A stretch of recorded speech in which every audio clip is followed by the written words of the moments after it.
സംസ്ഥാന സ്കൂൾ കലോത്സവത്തിന്റെ അവതരണ ഗാനത്തിന്റെ നൃത്ത പരിശീലനം കലാമണ്ഡലത്തിൽ തുടങ്ങിയിട്ടുണ്ട്. നൃത്തം ചിട്ടപ്പെടുത്താൻ ചലച്ചിത്ര നടി 5 ലക്ഷം ആവശ്യപ്പെട്ടെന്ന വിദ്യാഭ്യാസ മന്ത്രിയുടെ വെളിപ്പെടുത്തൽ വിവാദമായത് ഓർക്കുന്നുണ്ടാവുമല്ലോ. അതിന് പിന്നാലെയാണ് കലാമണ്ഡലം ഈ പരിശീലനം ഏറ്റെടുത്തത്. ജെയ്സൺ ആ പരിശീലനം കാണാൻ പോയിട്ടുണ്ടായിരുന്നു. നമുക്കും അതൊന്ന് കാണാം.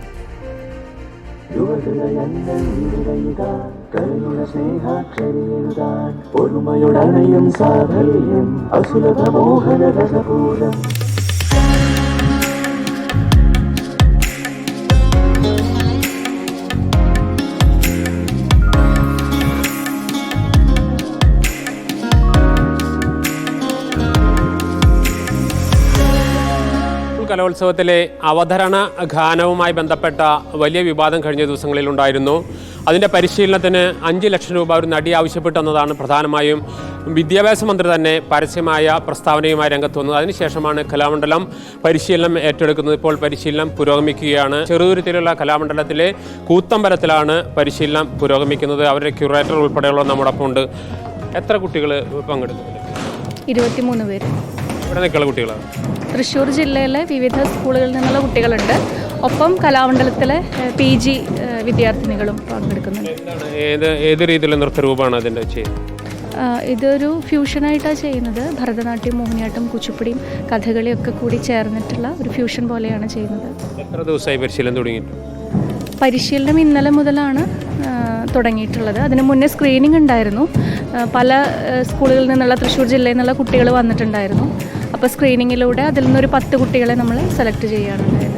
ഇതിന് മുൻപ് കലാമണ്ഡലം അങ്ങനെ പരിശീലനത്തിന് വേണ്ടി മുന്നിട്ടിറങ്ങിയിട്ടുണ്ടോ?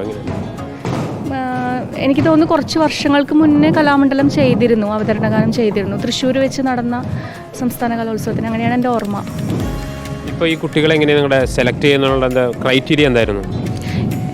ഇത് വളരെ ചുരുങ്ങിയ ദിവസം കൊണ്ടാണല്ലോ ചെയ്യേണ്ടത്. അപ്പോൾ അതുകൊണ്ട് നൃത്തം പഠിച്ച കുട്ടികൾ വേണമെന്നുണ്ടായിരുന്നു. ഈ PG കുട്ടികളുടെ കൂടെയാണ് ചെയ്യേണ്ടത്. അപ്പോൾ കലാമണ്ഡലത്തിലെ നൃത്തം മാത്രം പഠിക്കുന്ന കുട്ടികൾ, വെൽ ട്രെയിൻഡ് ആയിട്ടുള്ള കുട്ടികളായിരിക്കും. അപ്പോൾ അവർക്കൊപ്പം നിന്ന് ചെയ്യണം. എങ്ങനെയാണ് മാഡത്തിന് ഇവരെ പരിശീലനത്തിൻ്റെ ഘട്ടത്തിൽ തോന്നിയത്? നന്നായിട്ട് പെർഫോം ചെയ്യുന്നുണ്ടോ? കുട്ടികൾ പെട്ടെന്ന് വന്ന് നമുക്ക് ഒരുപാട് കുട്ടികളൊന്നും സെലക്ട് ചെയ്യാൻ കിട്ടിയിട്ടുണ്ടായിരുന്നില്ല. ന്യൂസ് പുറത്ത് വന്നപ്പോൾ കുറച്ച് പേരെ ഇത് അറിഞ്ഞിട്ടുള്ളൂ എന്നാണ് തോന്നണേ. അപ്പോൾ ഇവിടെ ഏകദേശം തൃശ്ശൂർ ആ ഭാഗത്തുള്ള കുട്ടികളാണ് കൂടുതലും വന്നിട്ടുള്ളത്. അതിൽ നിന്നും കുറച്ച് പേരെ, ഡാൻസ് അറിയുന്ന കുറച്ച് പേരെ തിരഞ്ഞെടുക്കുക ചെയ്തിട്ടുണ്ട്.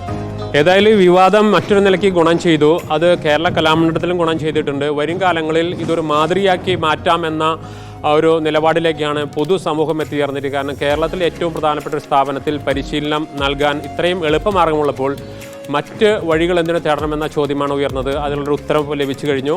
ഏതായാലും കലോത്സവത്തിൽ അവതരണ ഗാനത്തോടൊപ്പം ഗംഭീരമായി നൃത്തവും അവതരിപ്പിക്കപ്പെടുമെന്ന കാര്യത്തിൽ യാതൊരു തർക്കവുമില്ല. Reporter Jaison, reporter Thrissur. അങ്ങനെ ആ നൃത്തത്തിന്റെ പരിശീലനം അവിടെ തുടങ്ങി. ഇവിടെ നമ്മുടെ